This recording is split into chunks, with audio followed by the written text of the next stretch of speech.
حلم الفتاة الشعبية لسه عندك وعايزة تعملي دور واحدة شعبية، هقولك كلمات شعبية وتقولي لي معناها وبتتقال امتى. لا لسه الحلم ده عندي زي ما هو بالظبط، يمكن عيلي اكتر بتفاصيل زيادة يعني. بتفاصيل زياده. بتفاصيل زيادة. اوكي، شفتي مين كاركتر قريب شعبي وعجبك؟ مش قريب، هو فيلم انا بحبه، فيلم الفرح. اوكي، ده انا عايزة حاجة كده من السكة دي. سميرة بيرة؟ دوري سمير غانم. اوكي، يلا. طب ما تقول لنا حته منها قبل ما نخش على المسلسل. لا بس بقى انت كل مره تجيبني أنا فيلم نفسي وتقولي تقولي قولي كده. حته منها، والمره اللي فاتت ما كنتش حافظاها لقيتك حاططها بقى وحاجه يعني. ده كانت التانية سونيا سليم. سونيا سليم وحاجه يعني. انا قلت ايه اللي بيعملوا ده. طيب اللي بعد بكابورت اللي هو بقى حاجه كده. لا انا عايزين نعرف المفهوم بالظبط ايه دبش. بكابورت. دبش. غلط. ايوه. ايه انت بتقولي بنقولها امتى لما تكون حاجه دبش؟ لا بكابورت ده معناه نقولها امتى وايه دي؟ يعني ايه هي وصف ولا دي ولا هي دي حاجه. هي حاجه بجد. بلاعه. ايوه برافو عليكي.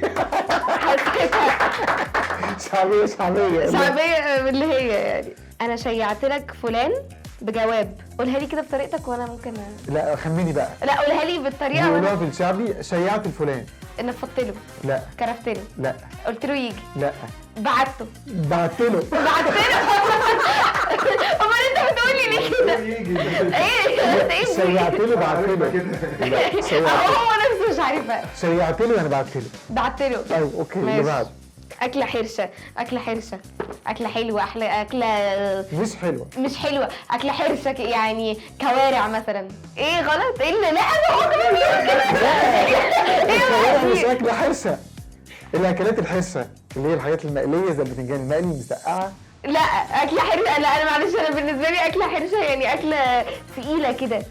لا والله. ماشي أكلة حرشة يعني أكلة فيها زيت وفيها مقليات عشان خاطر مهدي. أكلة حرشة أرداحي. ايوه ارديح دي يعني ايه؟ أرداحي. يعني ايه؟